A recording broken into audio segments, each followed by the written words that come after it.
Olá, está começando segunda chamada aqui direto de Nova York, numa vibe Manhattan Connection. Comigo estão Mara Luque, Caio Blinder, Lucas Mendes e o pré-candidato à presidência da República, Sérgio Moro. A gente vai falar de propostas, vamos falar de polêmicas em relação com o Congresso e tudo mais. E vamos começar logo, que a gente está ansioso para começar esse segunda chamada que vai ter cara de entrevista. Roda a vinheta!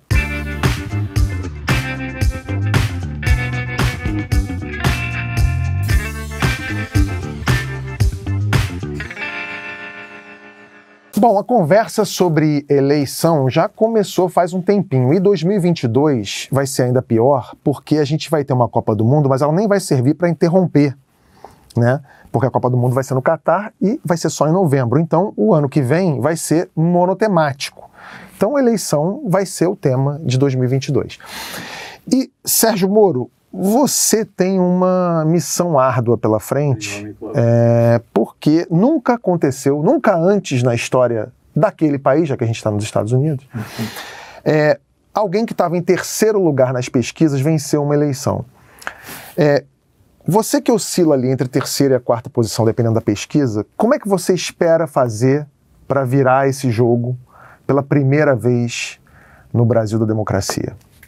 Tá, Beth, nós estamos bastante longe ainda da eleição, faltam 10 meses, pelo menos. A ideia é simplesmente falar a verdade, apresentar o projeto, conversar com as pessoas, fazer as propostas em relação às quais nós entendemos que conseguimos aí fazer o país avançar. É falar a verdade, basicamente. Eu acho que tem muito espaço.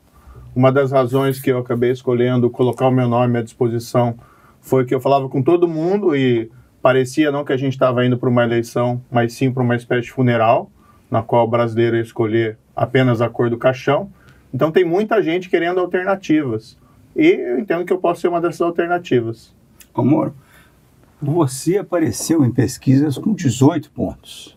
Você está com 9, 10, por aí. Qual foi o tropeço? Houve um tropeço? Não, eu nunca me coloquei como candidato quando tinham essas pesquisas lá atrás. Isso é quando eu estava dentro do governo. Então ali a minha ação era relacionada ao que eu fazia no governo. Eu entrei no governo para, por exemplo, não, você está falando de 2020. Não, 18 sim, mas foi exatamente antes de eu sair ali do governo. E naquela época, minha preocupação nunca foi a eleição. Minha preocupação era fazer a coisa certa dentro do governo. E aí chegou uma situação, que eu até falo brincando às vezes, mas é uma coisa muito séria, que eu tinha que escolher. Ou eu fico no governo como cúmplice de coisa errada, ou eu saio e viro alvo. Eu preferi virar alvo. Aí por isso houve, né, um pouco de queda, de ataque e tal, mas eu não vou deixar de fazer a coisa certa para ficar no governo lá fazendo coisa errada e ficar com 18%. Então isso não era uma preocupação minha naquele momento. Ministro, eu te chamo de ministro, de Moro, de pré-candidato, de juiz, excelência, como é que eu te chamo? Eu falo até brincando, né, que eu tô com problema de identidade. O pessoal fala assim, ex-juiz, ex-ministro e pré-candidato. Ou seja, não sou nada atualmente. Está num vácuo. Mas pode chamar de Moro, Sérgio. Eu não tenho nenhuma predileção por esses títulos. Chama de Sérgio Mário, que foi assim que o pessoal aqui embaixo identificou ele na etiquetinha, quando subiu no edifício, escreveram Sérgio Mário, não foi? Parece nome de jogador de futebol, né? É Sérgio Mário. Olha, eu ia pedir para retificar, mas tinha uma piada envolvida ali, daí eu preferia não retificar. Essa piada nem vale a pena mais. Não, né? É muito antiga.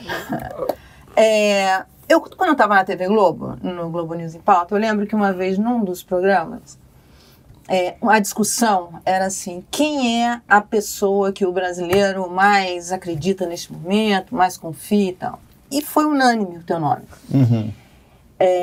Na época você era juiz, dizia que não ia ser candidato, e o país inteiro assim, via todo esse trabalho da Lava Jato. Agora, eu tenho conversado com pessoas assim que te tinham em altíssima conta e que se sentem traídos depois da Vaza Jato. Eles falam assim, olha, todo mundo que ele colocou na cadeia está saindo porque o processo foi errado, porque havia conversas com o Ministério Público, tomou atitudes que um juiz não poderia tomar. O que você... Assim, mas as pessoas se sentem traídas por você. Antigos eleitores que confiavam em você. Eleitores não, porque não sabiam que você viria a ser coisa, mas tinham você em altíssima conta. Naquele momento, se você se candidatasse, você certamente, provavelmente estaria eleito. Tamanha a unanimidade que tinha. Agora eles se sentem traídos por conta das denúncias da Vaza Jato. O que você diria para essas pessoas? Mas acho que tem uma percepção aí errada, mas tudo bem, a gente vai esclarecer e tenho esclarecido tudo. Inclusive, escrevi um livro para explicar tudo o que aconteceu. Vamos colocar coisas em pratos limpos. A Petrobras, ela foi roubada durante o governo do PT. As pessoas que foram processadas, aí você tinha PT, PMDB, PTB, vários partidos ali foram processados por quê? Receberam suborno. Quem foi processado que não recebeu suborno foi quem pagou suborno. Então a gente teve um grande avanço ali no combate à corrupção. O que teve depois é uma reação de um sistema que quer a impunidade da grande corrupção. Então esses casos estão sendo anulados, não é por conta daquele negócio lá de vaza-jato ou coisa parecida, não. É o pessoal que quer a volta da impunidade da grande corrupção. Alguma coisa saiu ali que diz que teve prova fraudada, que teve prova escondida, que algum inocente foi absolvido? Não tem nada disso. Você não fez nada errado? Não fez. Na verdade, eu tenho um grande orgulho do trabalho que foi feito na Operação Lava Jato, porque a gente tem uma tradição de impunidade da grande corrupção no país. A gente viu todos aqueles escândalos, Lucas, desde lá de trás, ainda no governo militar, depois da redemocratização. Teve o caso do Mensalão, que foi um ponto fora da curva, como se diz. Depois veio a Lava Jato, que quebrou o sistema da impunidade. E o Brasil estava sendo elogiado por isso. Agora, a reação está sendo forte. Mas não é para culpar quem trabalhou pelo fim da impunidade. Quem a gente tem que culpar por esses retrocessos é exatamente quem está querendo a volta dessa impunidade. É a justiça que quer a volta, porque a própria justiça, quando você passava suas decisões, isso não era sempre aprovado numa instância superior? Sim, mas sempre houve ali algumas divisões também na justiça em relação a isso. O que existe é todo um sistema, tá, que envolve muita gente poderosa, que tem gente em vários poderes e que o pessoal também entende ali que o sistema anterior era melhor, que ninguém respondia por aqueles fatos que cometiam, por aqueles roubos e tal, e querem a volta do status quo. O que eu acredito? Que se você for perguntar para o brasileiro, para a brasileira, o que você quer? Quem roubou o cofre público? Quem roubou a Petrobras? Quem roubou lá a eletronuclear? Quem roubou tudo isso? Quem quer roubar agora? Tem o pessoal que quer continuar roubando agora. Não é só a impunidade do passado. Se você for perguntar para eles o que vocês querem, o pessoal sabe que a Lava Jato foi importante e valoriza a Lava Jato. O que você tem é um discurso de desconstrução que é absolutamente equivocado e é utilizado por esse pessoal que quer impunidade. Mas deixa o Caio falar aqui.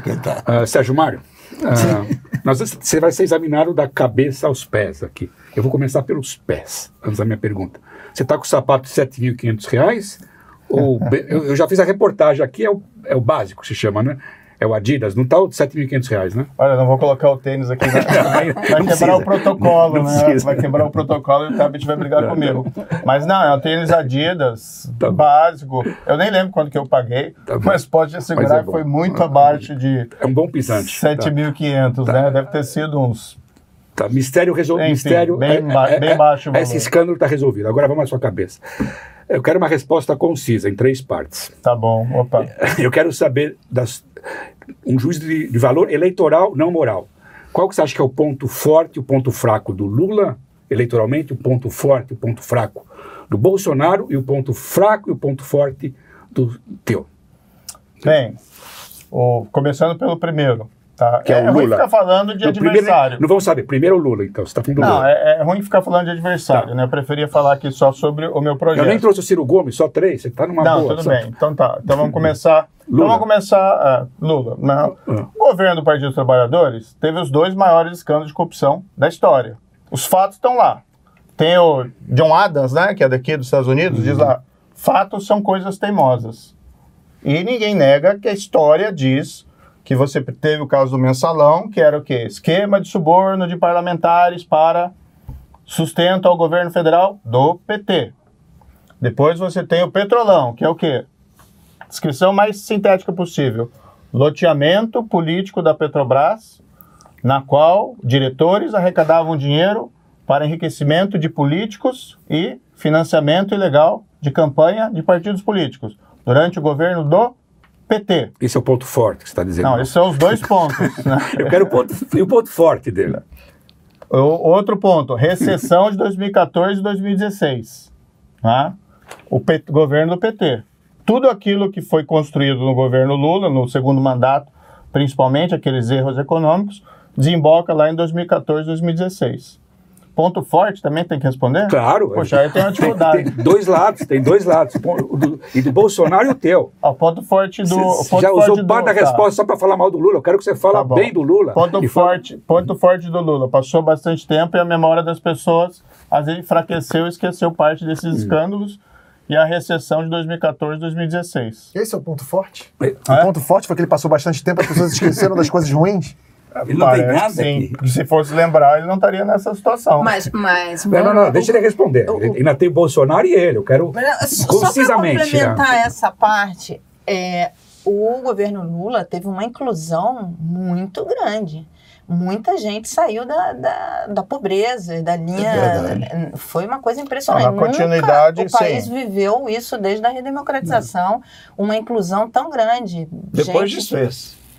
Depois, no governo Dilma, foi tudo com a recessão, como você falou, foi tudo. Mas ele tem um ponto forte, porque hoje as pessoas sofrem muito, miséria, muita gente voltando a vida muito difícil, e as pessoas, eu acho que o ponto forte dele é essa memória do tempo de prosperidade. A gente pode colocar assim, teve a construção de uma série de reformas durante o governo Fernando Henrique, que geraram frutos ali no governo Lula. E o governo Lula teve a sabedoria, sim, no primeiro mandato, de manter aquela estrutura. Depois do segundo mandato, aquilo foi sendo desconstruído e gerou a grande recessão de 2014 e 2016. A Bolsa Família é uma continuidade do Bolsa Escola. Tudo bem, foi expandido, esse é um mérito, sim, né? Acho que é importante. É importante, mas é algo que assim, a gente tem que evoluir para isso, porque as pessoas querem principalmente, o que é importante para as pessoas escaparem dessa armadilha da pobreza, principalmente, para deixarem de ser dependentes também do Estado. É política de emprego, é fomento da economia. Então, assim, essas políticas de transferência de renda são importantes, são relevantes, devem ser continuadas, não há nenhuma dúvida quanto a isso, mas a gente precisa mais do que isso para permitir que as pessoas escapem dessa armadilha. Às vezes uma pessoa precisa ter um tratamento de saúde para ela ter a capacitação para trabalhar, às vezes é um treinamento profissional, às vezes é uma oportunidade educacional. Então a gente precisa ter um ambiente de crescimento econômico. E se você for avaliar o governo do PT nessa perspectiva, o final dele é trágico, mesmo do ponto de vista da economia. Nos jogou numa recessão e até hoje nós não recuperamos sequer aqueles números pré-recessão. Então o Brasil vinha num momento que ele poderia ter aproveitado, dando um grande salto de desenvolvimento, e tudo deu errado no final. Você lembra as minhas perguntas? Desculpa, não, vai lá. Agora é o Bolsonaro. O Bolsonaro é a mesma coisa. O Bolsonaro, primeiro, ele é o principal responsável pelo desmantelamento do combate à corrupção. Tudo bem, tribunais, Congresso não ajudaram, mas se o país vai mal... tribunais supremos, inclusive. Eu respeito muito o Supremo, tem bons ministros lá. O presidente, o ministro Fux, é uma pessoa excelente. Agora, o Supremo proferiu, parte do Supremo, algumas decisões que enfraqueceram o combate da corrupção. Mas, assim, quem que é o responsável quando o país vai mal? É o presidente, é a liderança. Não existe essa do país tá mal, mas o presidente é ótimo. Não, o país tá mal porque o presidente é ruim. Aí, primeiro, né? Transgressões éticas, desmantelou o combate à corrupção. Aí você tem a questão lá de rachadinha, aí você tem orçamento secreto. E o que ele está nos entregando? Recessão, desemprego, fome, dificuldades. Então, assim, esses são os dois pontos negativos. E o ponto forte que ele rouba seu eleitorado? O ponto forte dele acho que o governo dele está chegando ao fim. Então, essa é a parte positiva do governo do presidente Bolsonaro. E o ponto fraco do Moro, do Sérgio Mário? Eu não devia ter falado isso, jogando contra aqui, né? Tudo bem. Olha, a gente está começando, então a gente está construindo um programa para falar com as pessoas ficam insistindo, mas só fala sobre corrupção. Não, eu tenho falado sobre todos esses assuntos. Chamei um grande economista brasileiro, porque a gente precisa recuperar do equilíbrio macroeconômico para a gente começar a crescer. São as condições necessárias para a gente começar a crescer. A gente tem falado nas reformas, na reforma tributária, reforma administrativa. A gente precisa acabar com esse negócio de reeleição, afinal de contas. A gente precisa acabar com aqueles privilégios, tipo foro privilegiado. Então, o ponto fraco que eu diria é que precisa falar mais sobre esses temas, né, para falar para as pessoas o que é o nosso projeto. Para as pessoas não ficarem pensando que a gente vai falar só sobre combate à corrupção, que é importante, que eu tenho dito, está no meu DNA, o combate à corrupção, mas a gente tem que ir além disso. Moro, você estava falando sobre essa sabotagem que aconteceu em cima das investigações e, inclusive, falou aí, né, que tribunais foram responsáveis por isso, por esse desmantelamento. O STF disse que você foi um juiz parcial no julgamento do ex-presidente Lula. Você concorda com o STF ou você acha que o STF ainda tem muitos ministros respeitáveis e que... Porque me parece um contrassenso. O STF é legal ou o STF não é legal? Não, tá, Beth, aí é uma questão muito simples. A gente tem que respeitar as instituições. O que a gente tem visto pelo governo atual é esse ataque sistemático às instituições. Isso eu não concordo. Eu sou uma pessoa, era juiz, né? 22 anos, o apego à lei, às instituições, só assim a gente avança. Sem instituições fortes, o país não avança. Tem uma correlação muito clara. Agora, a gente pode criticar decisões quando elas estão erradas. Essa decisão da anulação, da condenação do presidente, do ex-presidente, veja, e ele não foi condenado por mim, foi condenado por mim, foi condenado pelo tribunal em Porto Alegre, foi condenado pelo tribunal em Brasília, pelo STJ. Vários magistrados condenaram. Em outro caso, ele também foi condenado.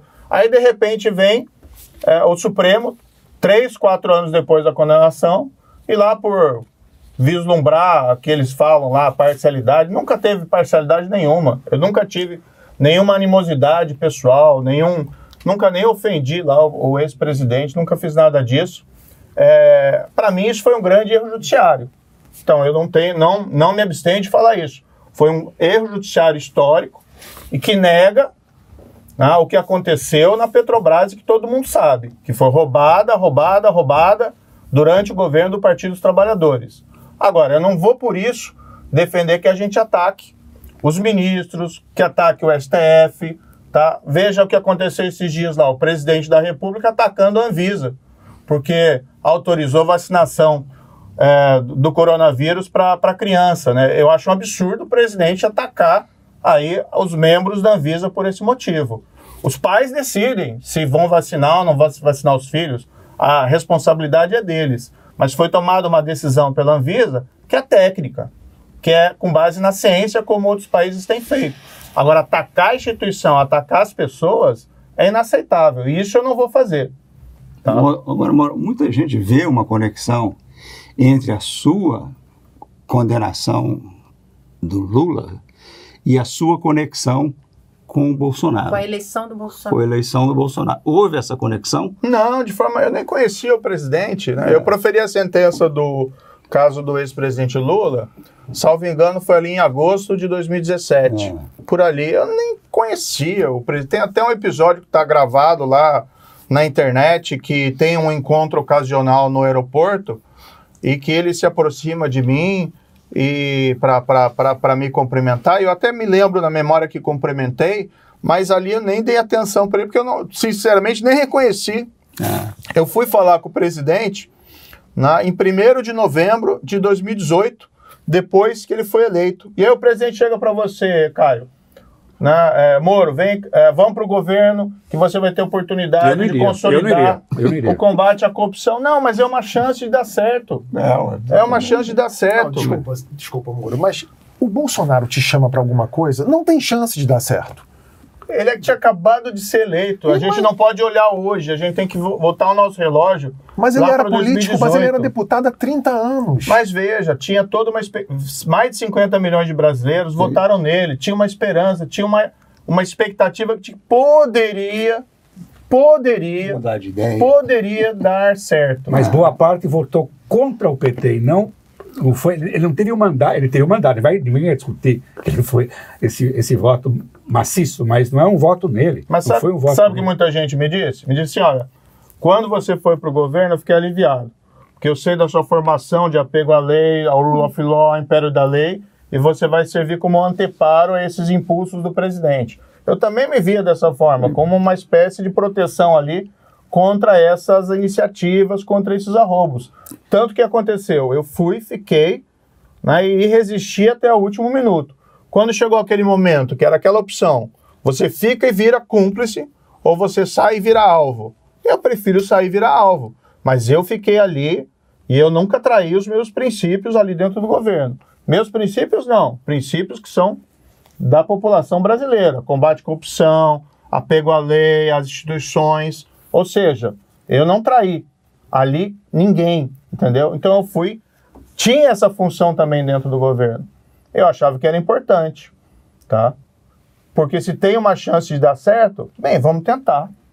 Ô, Moro, eu queria mudar um pouco o assunto agora de corrupção para a economia. A gente recebeu muitas perguntas da audiência em relação às suas propostas econômicas. Isso até vale para a resposta lá para o Caio, né? Tem que falar mais sobre esses outros assuntos.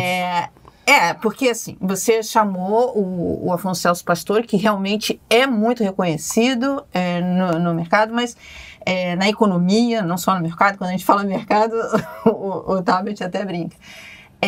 Mas você não pode repetir, porque nós já vimos o que deu a sentença do posto Ipiranga. Quer dizer, se você vai ser o presidente, qual é a sua linha econômica, qual é a sua proposta? Hoje o maior problema do país é essa trajetória de pobreza que a gente entrou, que não começou no governo Bolsonaro, a recessão começa no governo Dilma, mas o governo Bolsonaro aprofundou isso enormemente. Qual é a sua proposta? Qual é a sua linha, por exemplo, para combater o maior problema hoje, que é a inflação? Como é que você pensa que se pode combater a inflação?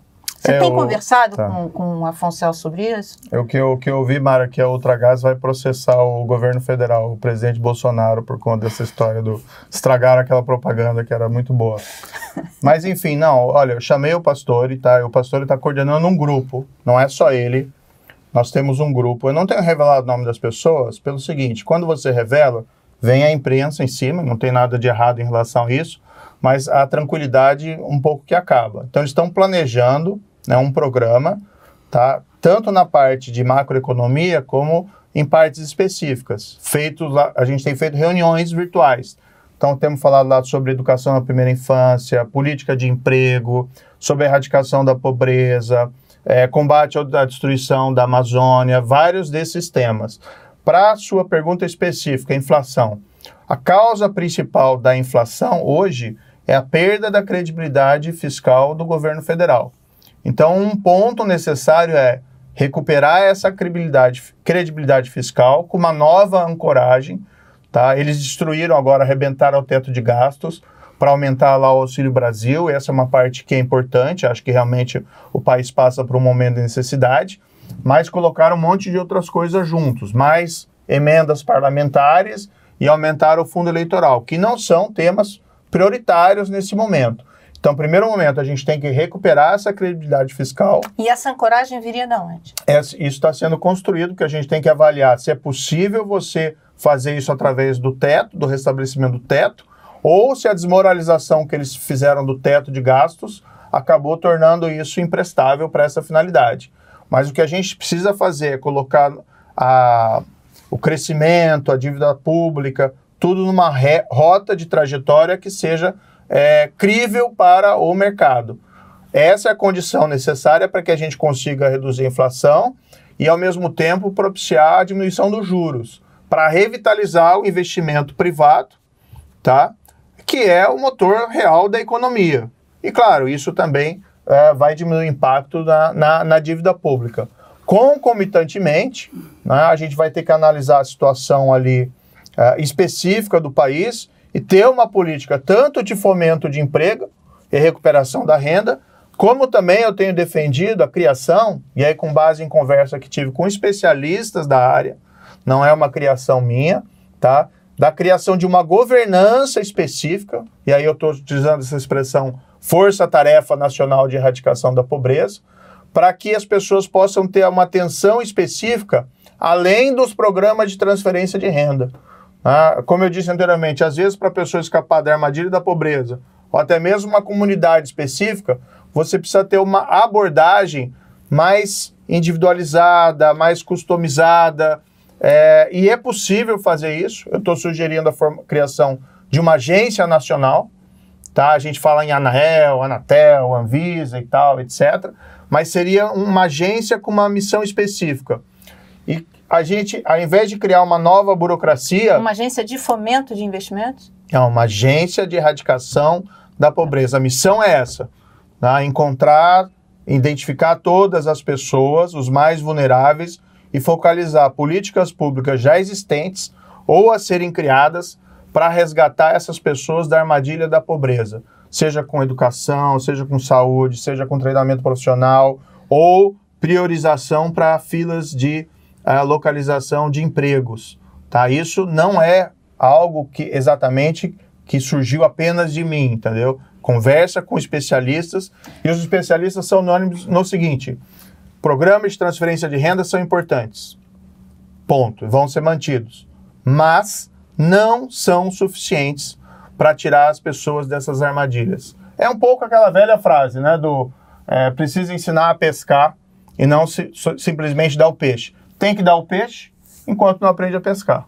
Moro, você candidato, vai ser candidato para um partido chamado Podemos, Isso. que é o slogan que era do Obama, Yes, we can. O Obama não pôde fazer um monte de coisa depois de um tempo, ele perdeu a maioria no Congresso e enfrentou uma oposição obstrucionista. O Brasil não tem um muro intransponível, o muro é poroso por causa do Centrão. Como você vai lidar com esse muro poroso que é o Centrão, um partido tão pequeno? Aliás, completando aqui a pergunta do Caio, é bom falar disso porque você já teve a oportunidade de navegar por essas águas turvas do Congresso, porque eles sabotaram completamente o seu ideal do pacote anticrime. O Bolsonaro chegou, quando assumiu, chegou falando grosso com o Congresso, mas agora está sentado no colo do Centrão. A Dilma fez o caminho oposto, né? Que a Dilma começou colada com o Centrão e depois terminou isolada, e os dois, me parece, não terminaram bem. Como é que vai ser a sua relação com esse Congresso que o Caio está falando? O que podemos fazer com o Congresso? Você vai... Só para acrescentar mais uma coisa, o Bolsonaro foi eleito com uma sacada boa.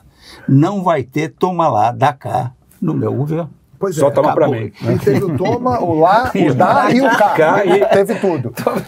O trocadilho acaba em palavrão. Mas como é que você vai fazer para ter uma boa relação com um Congresso cuja maioria, eu falo tranquilamente, a maioria ou tem medo ou tem ódio de você?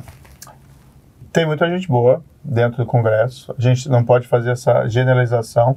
Agora, o que é importante? É um centrinho isso, né? Um centrinho. Não, eu não generalizei. Falei que a maioria... Não, né? sim, eu estou falando por mim. Não estou dizendo que você disse isso, tá? Eu deixar bastante claro. Precisa ter diálogo. Um dos problemas do presidente atual é que ele não tem diálogo. Tá? E outro problema é que ele não tem projeto. E outro problema é que ele não tem liderança, né? Nós temos um regime... Você demorou quanto tempo para perceber isso? Porque é aquela coisa, se o Bolsonaro chama alguém para fazer parte de um governo, não de cara. É igual aquela coisa, eu tô querendo paz na minha vida. E aí o Sérgio Malandro me chamou para jogar truco com o Márcio Canuto. Você fala, não é paz, é gritaria, confusão. É uma hora... Mas aí é que a gente volta naquela questão, né? Tinha uma chance, é 2018. A gente não pode avaliar isso agora. Você realmente acreditou nisso ou você vislumbrava o STF? Eu acreditava nisso, como milhões de brasileiros achavam. Quando ele aceitou Lucas, está há muito tempo fora da coisa. Não, mas era a minha Bolsonaro esperança. teve 30 anos. Eu acho que você não corrige nada no Brasil enquanto um governador lá do Acre rouba 800 milhões, enquanto a Prefeitura de Manaus, a Câmara Municipal de Manaus, tem 30, os vereadores querem ter 45 assessores cada um. Em Nova York, um vereador que tem 150... Você acha que o Bolsonaro ia pegar essa bandeira? O Bolsonaro, depois de 30 anos no Congresso, mas ele chamou o cara que fez uma coisa que ninguém... ninguém tinha feito no Brasil. Ninguém tinha prendido a quantidade de gente, de corrupto, feito, e ele prendeu. Falei, esse cara é diferente. Esse cara tem uma coisa. Então, o Bolsonaro foi esperto, falou, vou chamar esse... Foi eleito, em grande parte, porque ele chamou o Moro. O Bolsonaro foi esperto. E você, Moro? Foi o quê? Peraí, agora a questão... Peraí. Tem 8 perguntas para ele dar fila. Vamos primeiro. Como é que vai ser a sua relação com o Congresso? Diálogo. Primeiro, tem que ter um projeto. O que funcionou bem no Brasil se a gente olhar para trás? A gente tinha um período lá na década de 90, que era inflação descontrolada, hiperinflação, todo mundo estava resignado, achando, não tem o que fazer, vários planos mal sucedidos. De repente você tem um plano tecnicamente bem feito, que é o plano real, mas por trás daquele plano real você tem um pacto político dos 3 principais partidos na época pela estabilização econômica, que é a condição para a prosperidade. Hoje o que você tem? Você não tem um projeto de país. Tá? Qual que é o projeto do Bolsonaro? Não existe, é a reeleição talvez, mas não é um projeto de país. Qual que é o projeto do Lula? É fortalecer o PT. Também não é um projeto de país. Você precisa ter um projeto para o país, tá? Em cima desse projeto, já durante o período eleitoral, você tem que fazer um pacto político em cima daquelas linhas mestras. E aí, a partir daí, você trabalha com diálogo. Conversa com todo mundo. Eu, quando era ministro, recebia todo mundo lá no meu gabinete. Eu era um dos ministros que mais recebeu parlamentares. Foi feito um levantamento no primeiro semestre lá de 2019, depois eu não sei se foi feito mais, mas era o ministro que tinha recebido mais, além ou quase igual lá ao ministro Onyx na época, que era da Casa Civil. Ou seja, eu conversava com todo mundo. Por que não deu certo lá o projeto anticrime, a aprovação que eu queria no Congresso? Muita coisa boa foi aprovada. Por exemplo, execução da decisão do Tribunal do Júri foi aprovada. Execução em segunda instância eles não aprovaram. Mas, enfim, por que não deu certo? Porque eu estava sendo sabotado pelo presidente. Aí, se o ministro não tem o apoio do presidente, realmente fica difícil. Mas se você tem toda a força do cargo presidencial, se você sabe utilizar isso com habilidade, e aí precisa de diálogo, e esse foi um dos grandes erros, né, do presidente atual, que ele já foi desde o início para uma postura de confronto, você consegue construir muito. Outra coisa que eu quero colocar na mesa, Tabet, desde o início, é fim da reeleição para presidente da República, em 2023, primeiro semestre. Não é começar em 2023 dizendo que eu não vou me candidatar. Não, é colocar uma emenda na mesa para acabar com a reeleição, porque isso só fez mal para o país e ainda gera esse risco de caudilho, de populista e até de tiranos, né, como a gente tem visto. Então a gente precisa ter um novo quadro, coloca isso na mesa. Desculpa, o México é assim, tem caudilho. Não tem reeleição e tem mas caudilho. Assim, a gente tem isso é um problema. Esse é o mais grave? Mas a gente qualquer democracia, pelo menos 2 mandatos. Qual o problema? Olha, veja lá, por exemplo, no Rio Grande do Sul, o Eduardo Leite assumiu desde o início dizendo que não vai ser candidato à reeleição. Isso facilitou a aprovação por ele de projetos importantes da Assembleia Legislativa do Rio Grande do Sul, que é o lugar mais polarizado, historicamente, do país do que o Rio Grande do Sul. Chimangos, Maragatos, Inter, Grêmio, tem que unificar. E uma forma de unificar é você mostrar algum desprendimento do poder. Então, uma das formas de você estabelecer esse diálogo, a grande questão, isso não resolve tudo. Não resolve tudo, mas é um passo na direção correta. Eu acho que isso é importante. Se a gente começar a dar passos na direção correta, a gente consegue andar para frente e não andar para o lado como a gente está fazendo aí há, sei lá, quanto tempo. Moro, você tem conversado com o Eduardo Leite? Eu visitei ele, né, mesmo depois das prévias, visitei ele lá no Palácio de Piratininga. Ele pode ser um vice? Olha, é muito cedo para a gente discutir essa questão de vice, na minha opinião. Mas pode? Tem muita gente qualificada, ele é um dos quadros qualificados do Brasil. Eu acho que ele é um político que ele não pode ficar de lado de qualquer planejamento político para os próximos anos no Brasil. Ele precisa também se definir o que exatamente ele vai querer para o futuro dele, ou se ele vai tirar um tempo sabático, vamos dizer assim. Mas é muito cedo para a gente falar sobre essas questões de quem vai ser vice ou quem não vai ser vice. Moro, a campanha vai ser muito brutal, vai ser suja, e um candidato precisa ser duro para aguentar o rojão, e tem que ter humor também. Eu vi uma matéria no Valor que você é apenas o terceiro alvo dos humoristas. Até nisso está em terceiro lugar, atrás do Lula e do Bolsonaro. Se eu te coloco algumas alcunhas, eu queria saber como que você reage. Você é chamado de extrema-direita, Bolsonaro light, agente da CIA e marreco. O que disso te incomoda ou não? E como você reage a cada uma dessas qualificações? O mais engraçado é da gente da CIA, né? Porque aí o pessoal do Bolsonaro me chama de comunista.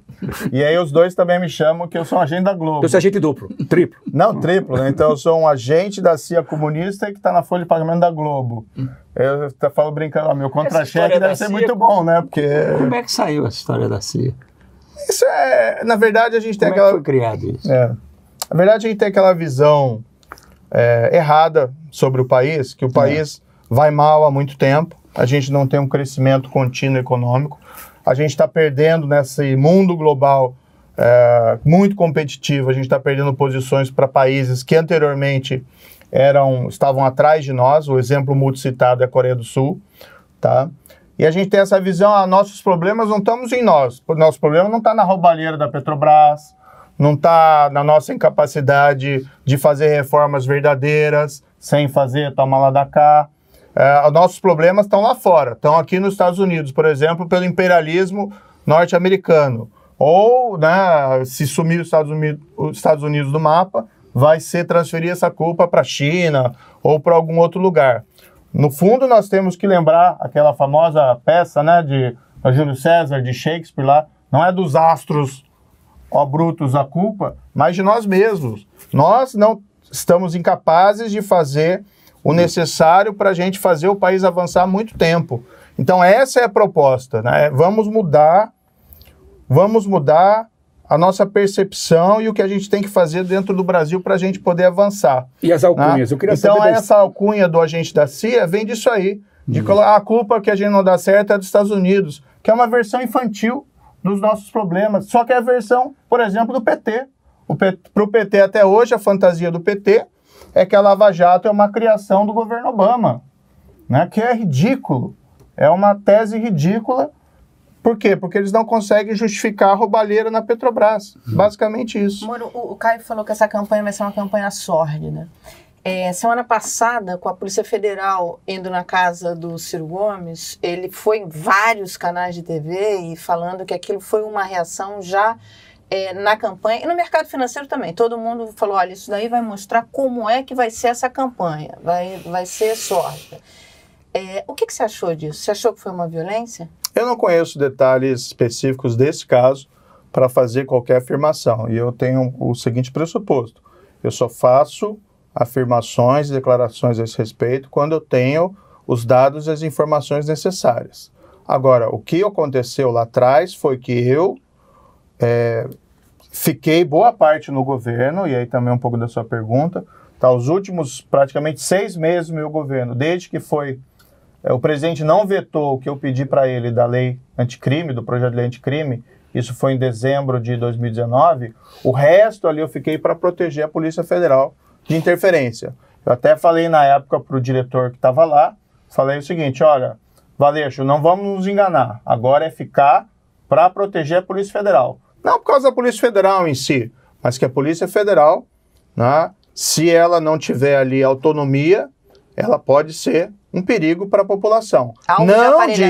Não digo que esse caso aconteceu isso. Não estou falando isso, porque eu não conheço esse caso.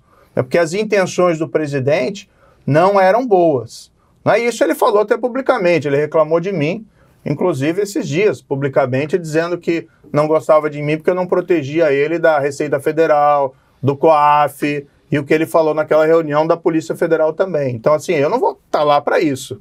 Se ele queria eu para isso, então ele se enganou muito redondamente sobre a minha natureza e que a população brasileira também esperava de mim no cargo de ministério. Tá? Mas eu não faço nenhuma afirmação porque seria leviano em relação a essa operação, em relação dessa outra pessoa aí. Do Ciro. O Moro, o Caio falou aqui sobre essa campanha que vai ser visceral, né, que vai ser bastante agressiva para todo mundo. E depois você vai querer ser presidente, também não é fácil sentar na cadeira de presidente da República, né?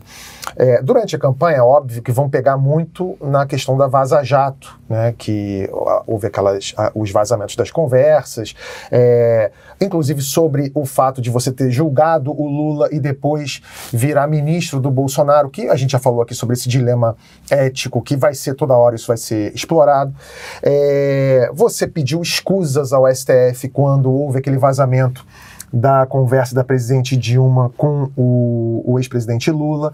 E a gente falou também aqui dos Estados Unidos, de vereadores, da política americana, de Obama. Se isso tivesse acontecido aqui, por exemplo, você, juiz, estaria preso. A minha pergunta para você é a seguinte: você virando presidente, o que você faria, qual seria a sua reação como chefe de Estado se uma conversa sua fosse vazada por um juiz federal? Isso, na verdade, não é correto, Tabet. Na verdade, aqui nos Estados Unidos, eles têm um grande apego pelo império da lei, pelo rule of law. Se esse combate à corrupção tivesse sido aqui, as coisas seriam muito diferentes, seriam muito mais fácil. O que aconteceu lá no Brasil é que estava havendo todo um movimento de obstrução da justiça, por quê? Buscando impunidade da grande corrupção. Tudo que foi feito, eu tenho um grande orgulho da Operação Lava Jato, foi feito ali na forma da lei. E eu tenho muita certeza que não teria nenhum problema desse tipo que você está falando, não. Tá? Num país com apego ao rule of law, e o que a gente estava querendo construir ali no Brasil, essas condutas, essas ações seriam legais. Tá? O que eu falei ao STF na época foi que eu pedi escusas pela repercussão daquela divulgação. Agora, eu tinha um caso na qual o governo federal queria obstruir e destruir o combate à corrupção. Era meu dever colocar aquilo em público. Eu não vou ficar escondendo o segredo de gente que está querendo fazer coisa errada, como foi no governo Bolsonaro. Eu saí, eu vou falar porque que eu estou saindo. E o que eu estou falando é verdade.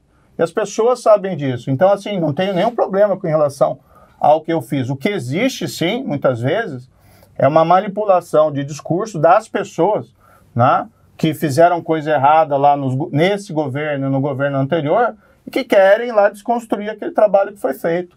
Como, né, se chegar nessa posição, que eu acho que é fundamental, seja para mim ou qualquer outra pessoa que assumir a cadeira de presidente, tem que ter um compromisso, primeiro, com honestidade e integridade, porque o presidente, né, tudo bem, política é importante, nós precisamos retomar o crescimento, mas o presidente também precisa ser uma liderança na qual as pessoas podem olhar e não sentir pelo menos vergonha. Tá? Vergonha de ver alguém que roubou, vergonha de ver alguém que mente, vergonha de ver alguém que ataca outras pessoas, né, ofende. Isso para mim, assim, acaba com o país. Mas Mauro, você foi símbolo de integridade, honestidade. Você vê pelas pesquisas hoje, corrupção aparece, e são os marqueteiros que me mandam, em sexto lugar nas prioridades dos brasileiros. O brasileiro não quer saber se o presidente é honesto, se o presidente é limpo, se o presidente é um exemplo, não é uma vergonha. Quer saber o seguinte: tenho dinheiro no fim do mês para pagar, para botar comida, e tenho emprego e dinheiro para botar comida na mesa e tem emprego? Eu acho que essa é uma questão bastante pertinente, né? Porque parece às vezes que tem, como é que eles chamam aqui, um trade-off. Parece que existe, ou você tem emprego e comida, ou você tem um presente honesto, né? Então não existe isso. Essa é uma tentativa de estelionato. Você pode ter as duas coisas. O presidente tem que ser honesto. A gente tem que ter combate à corrupção. E a gente tem que ter emprego, a gente tem que ter comida no prato dos brasileiros, a gente tem que ter crescimento econômico. Na verdade, até, rigorosamente falando, combater a corrupção torna o governo mais eficiente. Muito mais. Aumenta as chances de crescimento econômico. É só a gente fazer uma comparação. Países mais envolvidos do mundo e países menos corruptos. Né? Comparar o ranking lá de IDH, Índice de Desenvolvimento Humano, e comparar o Índice da Transparência Internacional. Os top 5 em cada um deles, né, são normalmente os países mais envolvidos e também os países mais íntegros. Não existe essa história de você ter que escolher entre corrupção e desenvolvimento. Pelo contrário, as duas coisas, menos corrupção, fomenta maior desenvolvimento. Mauro, você falou sobre o vice, que ainda é muito cedo para falar sobre vice, enfim. Mas que tipo de alianças você estaria disposto a fazer para ganhar essa eleição? Com esses candidatos que estão aí, com quem você faria aliança? Com Simone Tebet, com Ciro? Com quem você faria alianças, procuraria para ganhar essa eleição? E com quem você não faria de jeito nenhum? E com quem você não faria? Olha, eu sou uma pessoa de diálogo, eu sempre converso e acho que a gente tem mais pontos em comuns do que divergências. Né? Não faria alianças nem com Lula, nem com Bolsonaro, né? Porque eu acho que nem o país quer isso, né? Pelo amor de Deus. Como eu disse, é aquela sensação de funeral para 2022. E temos muito tempo pela frente e não acredito que o brasileiro vai ter essa tendência para cometer suicídio para o país. Né? Mas, enfim, tenho conversado com vários outros desses possíveis candidatos, né, alternativos. A gente tem que manter boas relações, a gente tem que ter presente que a gente tem que se unir em algum momento. Com a esquerda e com a direita? Eu acho que a gente tem que pegar o melhor da direita e pegar o melhor da esquerda, o melhor do centro e fazer o que realmente importa para melhorar a vida das pessoas. Esse que é o fundamental. Hoje a pessoa quer, por exemplo, uma escola de qualidade. Ela está interessada em saber se isso vem de um político de esquerda, de um político de direita, e vai olhar as propostas, né, e vai separar essas propostas pela credibilidade delas e também da credibilidade de quem apresenta essas propostas. Hoje você tem um governo que não funciona e um governo que quer voltar que não funcionou no passado. São coisas ultrapassadas. Moro, então tem que construir algo novo. Falando em esquerda e direita, tivemos uma lição muito importante ontem no Chile. Uma eleição, um candidato da extrema-direita contra um candidato da esquerda. A esquerda ganhou. Uma lição. Katz, candidato da extrema-direita, saudosista do Pinochet, não tem frescura. Telefonou, deu parabéns para o vencedor e disse: o Chile tem que se unir agora. Você tem medo do Bolsonaro? O que ele pode aprontar nesse processo eleitoral? Uma coisa tipo Trump, não aceitar resultado, ver com essa arenga de fraude. Veja o Chile, o Katz, o Chile é um país forte e institucional. O Brasil é um país forte. O Chile pode se dar esse luxo de ser... O Brasil não é nem um Chile? Será que tem um Não, o Brasil não é um Chile. O Bolsonaro? Chile é muito mais civilizado claro, que o Brasil. Não, eu queria que o Brasil fosse um Chile, um grande Chile. O Bolsonaro pode aprontar alguma coisa ao estilo Trump? Acho que o Brasil tem instituições fortes que erram, tá? Erram bastante, tá? Mas tem instituições e tem uma democracia consolidada. Agora, o fato de a gente ter que fazer essa pergunta por isso que eu a todo momento como se faz aqui? Realmente aqui se faz essa pergunta com o Trump. Exatamente, é uma preocupação. Não, a pergunta é legítima. E eu mesmo me faço essa pergunta. Entendeu? Eu não estou criticando essa pergunta. Então, a gente não deveria passar por esses riscos. Motivo pelo qual, né, uma das propostas que acho que é fundamental para o país, tá, pode ser que você ter só um termo para o presidente não é suficiente para resolver os problemas? Não é, evidentemente, porque até a gente tinha isso antes e o Brasil também patinava. Agora, eu acho que é fundamental a gente acabar com a reeleição para diminuir esse risco, né, de tiranos, de caudilhos, de populistas. Eu acho que o presidente atual não tem força suficiente para romper com a nossa democracia. Ele mesmo teve que recuar depois daquele fiasco lá de 7 de setembro, né? Uma data assim que é importante para o país, tão bonita da independência. Vamos ter aí os 200 anos no próximo ano, e ele conseguiu fazer toda aquela lambança ali para estragar uma data comemorativa, né? Que é uma vergonha para o presidente, né? Para nós não, né? Mas enfim, tem que botar a culpa em quem é culpado. Não acho que ele tenha essa força, tá? Para isso. Mas é preocupante a gente ter que fazer essa pergunta. Eu acho que democracia, instituições, é um compromisso fundamental de todo mundo que se apresenta para alguma. O que você diria para o Lula se ele ganhasse a eleição? Tua primeira declaração para o Lula. Não parto dessa hipótese. Não parto dessa hipótese, desculpe. Não, eu acho que seria uma coisa assim trágica, muito trágica para o país. E acho que a gente não pode trabalhar com essa possibilidade. Eu acho que o país flerta com o abismo, tanto com o Bolsonaro como com o Lula. Eu não quero ser dramático. O Trump tem abismo aqui também, você vê que com todo esse progresso americano, Lula, com esse dinheiro americano, a gente caiu num Nós vamos para o Chile e para Portugal.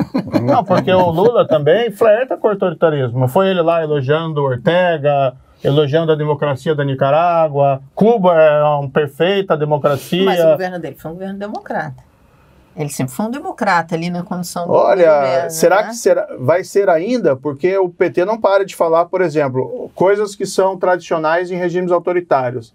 Negação da história, reconstrução da história, dizer que não houve recessão, dizer que não houve roubo na Petrobras, dizer que não houve mensalão, aquele discurso nós contra eles, que é o amigo e inimigo dentro da política. Eu acho que isso é deplorável.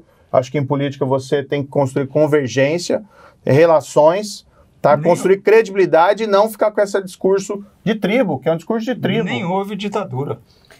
Já que a gente está nessa rumo aí, também não houve ditadura no Brasil, não. Fora o controle, tal do controle social da imprensa, que até volta e meia aparece no discurso do próprio Lula. Vamos ter um controle social da imprensa. O que é esse controle social?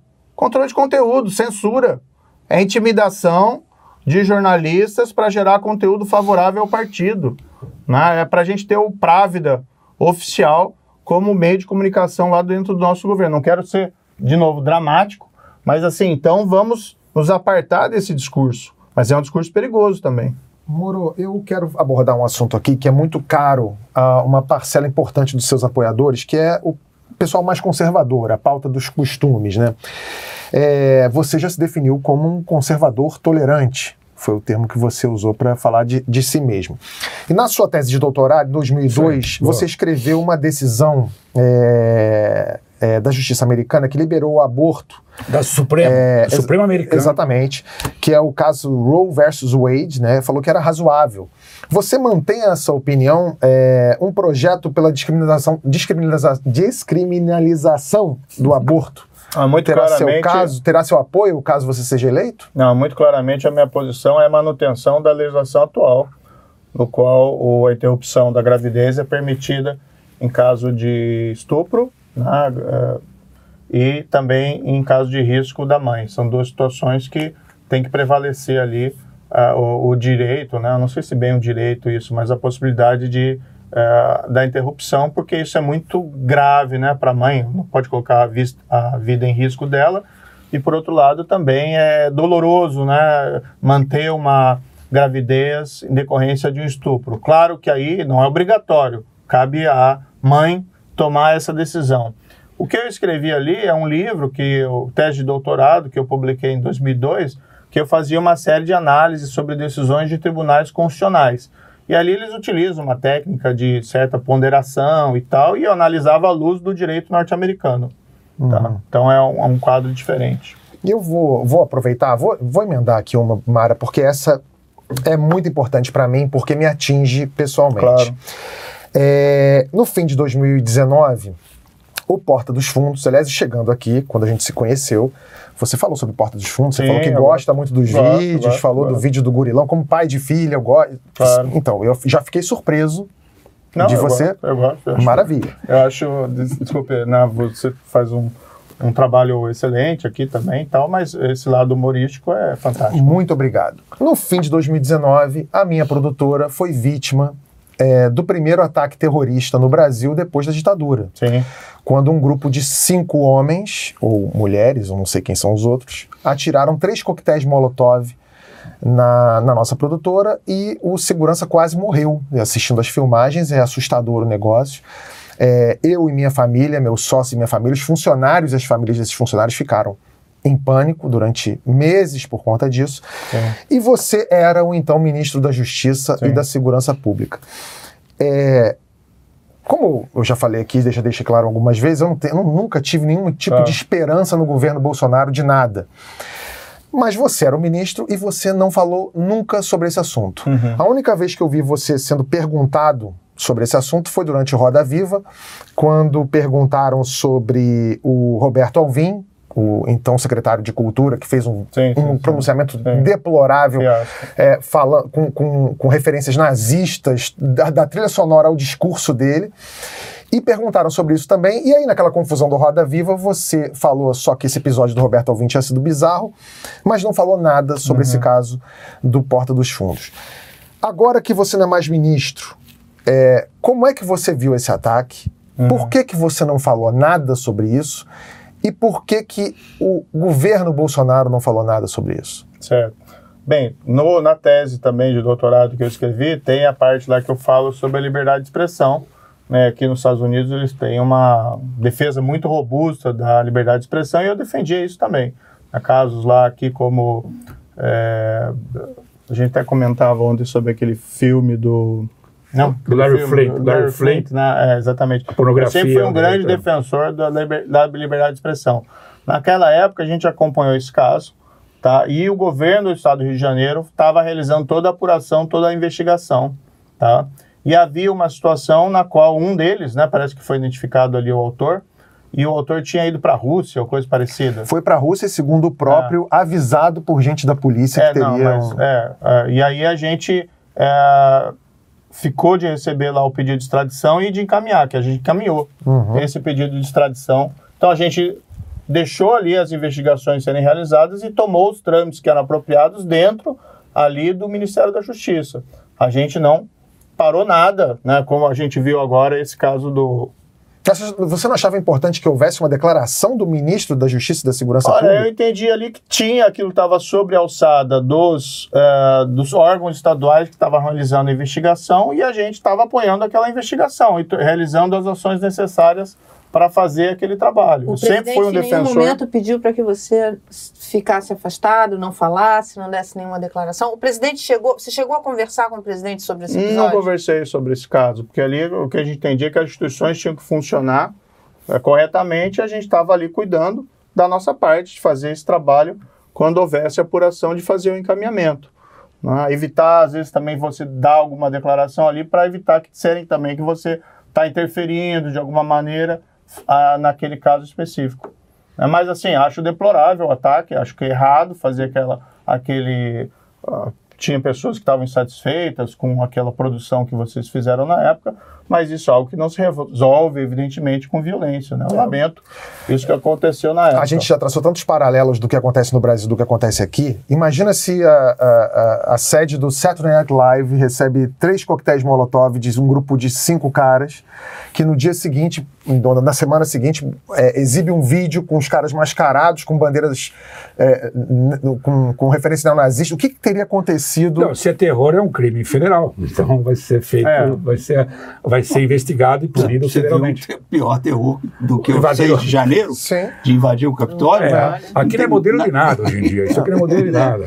Está tudo de cabeça para baixo. Moro, eu queria talvez esses casos, né, que se pudesse discutir, uma possibilidade de a gente trazer esses casos que envolvem, vamos dizer, ataques ou violações de direitos fundamentais, no caso aqui era a liberdade de expressão, para a esfera federal, né? E aí você pode ter uma atuação mais rápida. Mas acontecia muito disso, né? Então acontecia lá casos de mortes em incidentes policiais, em invasões lá, operações em comunidades.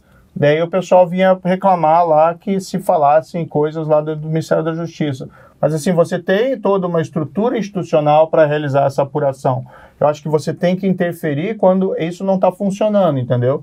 Se não está funcionando, então você interfere, faz lá as declarações, etc, etc. Agora você ficar toda hora lá falando coisas sobre que é de atribuição de outros órgãos, às vezes é um pouquinho complicado. Daí porque talvez o melhor seja você ter uma possibilidade de transferir esses casos desde logo para a jurisdição federal, né? E aí seria assim, a atribuição da Polícia Federal, aí você consegue fazer o necessário. Foi como teve o caso lá que envolveu aquele lamentável assassinato da Marielle, né? Teve uma investigação da Polícia Civil que não estava andando bem, né? Ainda durante o governo Temer, foi criado um grupo, né, a pedido da Procurador-Geral da República, na época, para investigar o caso Marielle, e isso foi ainda durante o meu governo. Esse caso daí eu acompanhei de perto, né, para ver o que estava acontecendo, para ver se eles estavam conseguindo resolver, e a minha proposta era trazer isso para o governo federal em definitivo. Mas aí havia uma posição da companheira dela que havia, e também dos familiares, que preferia que ficassem no âmbito do governo do Estado. Eu acho até que foi um erro, mas assim, respeito a decisão. Mas é aquela história. Mas aí a gente não pôde ficar com aquele caso. Mas entendeu? é aquela história. Nesse caso aí, não tem como nem culpá-la por isso, porque isso também nós ouvimos na época do atentado à Porta dos Fundos, e faz sentido, falar assim, ó, vamos deixar isso com o pessoal do Rio, porque levar isso para o Sérgio Moro é levar isso para o Bolsonaro. Não, de forma nenhuma. Pois é, mas era o que a gente ouvia, e deve ser o que ela ouvia também. E levar para o Bolsonaro, aí vem a minha pergunta. Esse crime do Porta dos Fundos, tem ali esse Eduardo Fauzi acusado e que está lá na Rússia ainda, ele tem outros, já tem histórico, já tem ficha que existe uma relação ali meio que indireta com milícia de centro da cidade, coisa de exploração de estacionamento, alguma coisa assim. O assassinato da Marielle está no colo da milícia.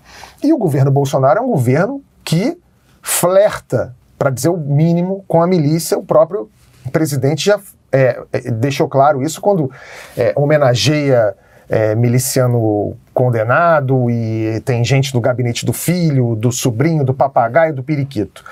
Como é que esse assunto da milícia era tratado durante seu ministério e como é que isso é visto no governo Bolsonaro? Como é que era a sua relação com o presidente na hora de lidar com os parças dele? Então tem que separar algumas coisas aqui. Tá. Primeiro, eu não sou Bolsonaro, sou bem diferente, tanto que eu saí do governo exatamente porque eu queria proteger a autonomia das instituições, especificamente da Polícia Federal. Tá? Eu não falei ali para culpar, né, de forma nenhuma a companheira da Marielle, mas elas tinham uma percepção que até, embora estivesse equivocada, na minha opinião, não é uma questão de culpá-la, certo? A Polícia Federal trabalhou na investigação do caso Marielle ainda durante o meu governo, começou antes, mas durante o meu governo também prosseguiu, e o que eles descobriram? Que haviam sido plantadas provas falsas na investigação da Polícia Civil, tá, para desviar dos verdadeiros possíveis culpados. Tá? Então esse foi um trabalho da Polícia Federal, em parte durante a minha gestão. Tá? E eu posso te assegurar, sim, 200%, durante o período que eu fui ministro da Justiça, não houve qualquer interferência do presidente na autonomia da Polícia Federal. Foi até a razão da minha saída. Tá? Então esse caso, né, o seu caso lá, o caso da Porta dos Fundos, perdão, se fosse para a Polícia Federal, você pode ter certeza que ia ter uma apuração rigorosa e correta. Tanto assim que na parte que nos cabia, né, quando veio lá o pedido de extradição, a gente deu encaminhamento, normalmente. Né, a gente não fez como agora, lá que demitem todo mundo que pegou, passou perto o pedido de extradição desse outro aí que está por aí. Santos. Né? Então é diferente, a gente deixava as pessoas fazerem o trabalho delas. Agora, como ministro também, Tabet, eu vou dizer o seguinte, eu não interferia nas investigações específicas. Eu até falava brincando na época, olha, o ministro da Justiça não é um super-tira. Ele não pode ficar se envolvendo nas investigações. Ele tem que dar estrutura para os órgãos trabalharem institucionalmente, né, e não ficar interferindo. É como a gente vê aqui nos Estados Unidos. Você tem lá o Attorney General, né, aqui, ele não fica interferindo nas investigações do FBI. Ele sabe, no entanto, que tem que ter estrutura. Mas para a segunda parte da pergunta, você sentia a milícia? Qual o tamanho da milícia no governo Bolsonaro e como é que você... Porque você é ali, ministro da Justiça e da Segurança Pública. Governo Bolsonaro, aquelas notícias de milícia chegando, como é que você lidava com isso? Não, veja o que aconteceu. A gente assumiu ali e a Polícia Federal estava com desfalque de pessoal. Daí a gente tinha um concurso de andamento que ia acabar ali em meados de 2019 e assumir um novo grupo. Daí nós fizemos um novo concurso também para aumentar. E a nossa ideia, isso foi tratado ali dentro, né, da esfera do Ministério da Justiça, era criar uma grande força-tarefa contra o crime organizado, inclusive contra a milícia, ali no final de 2019, começo de 2020. E aí a gente acabou sendo atropelado pela pandemia ali no começo de 2020. Mas, por exemplo, no projeto de lei anticrime, a gente colocou um monte de coisa que era contra a milícia, né? Muito ali claramente. Colocamos até, a gente entendia que era pertinente, baseado na legislação da Itália, quando definir crime organizado, elencar nominalmente algumas das principais organizações. A gente propôs a PCC, Comando Vermelho, e colocamos a milícias com seus eventuais denominações específicas. A gente aprovou, isso foi aprovado no projeto de lei anticrime, mas também numa lei à parte, uma norma que diz lá do confisco de bens alargado, que é uma coisa meio técnica, mas mais assim, quem se dedica ao crime profissionalmente, tipo um Fernandinho Beiramar, um Marcola, mas também esses chefes de milícia lá no Rio de Janeiro, toda a propriedade deles identificada está sujeita ao confisco, a perda em favor do governo, porque se presume que isso veio do crime. Então a gente foi rigorosíssimo contra o crime organizado.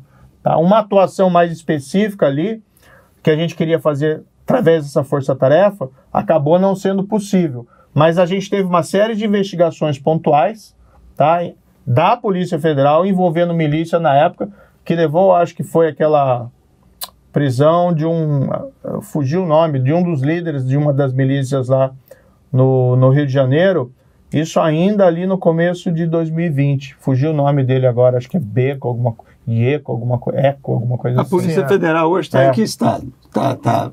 Tem autonomia? Tem independente? Olha, eu tenho um grande apreço pela Polícia Federal, né, por todo o meu histórico. Eu falo desses casos da Lava Jato, mas eu tive vários casos envolvendo crime organizado. Eu tive processo contra o Fernandinho Beiramar. A gente teve processo contra o líder do cartel de Juárez, que não sei como foi parar lá no Brasil. Até naquela esteira da sua pergunta, que a eleição, né, a campanha vai ser muito dura. Mas a gente tem um histórico, né, de embates difíceis, que não é só Lava Jato, mas vem de muito antes. Agora, apesar desse apreço que eu tenho à Polícia Federal, a Polícia Federal de hoje não é mesmo da Operação Lava Jato. Né? Você tem operações, por exemplo, de investigação contra a corrupção, que não tem a mesma dimensão que tinha no passado. E a gente tem dúvidas, até pelas declarações do próprio presidente, que coloca em xeque a credibilidade. Quando ele fala, minha Polícia Federal, quando ele troca os diretores, quando depois você tem troca lá dentro de pessoas. Você teve aquele delegado, que é um delegado muito competente, o Alexandre Saraiva, né, que era o superintendente da Polícia Federal lá no Amazonas, que fez um trabalho importante de repressão de crimes ambientais, que de repente é afastado após uma investigação importante. Então isso acaba gerando um clima de intimidação, que é o mesmo agora que ele faz em relação ao pessoal da Anvisa. Né? Como é que você é um servidor lá na ponta, né, um delegado, e você vai encarar esses desafios? Tem muita gente que encara ainda, mas não deveria ter esse risco, né, de você perder o cargo, perder a sua posição. Uma pergunta rápida, Moura. Você nessa entrevista, você acha que você bateu mais no Lula ou no Bolsonaro? No teu cálculo? E qual era o plano?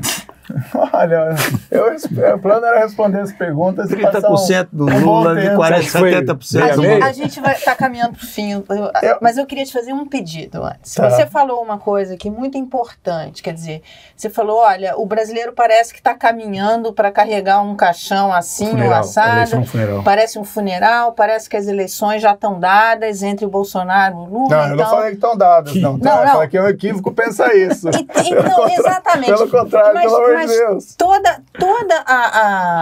Hoje o que a gente está vendo é isso. Todas as articulações, inclusive políticas, em torno de um ou de outro.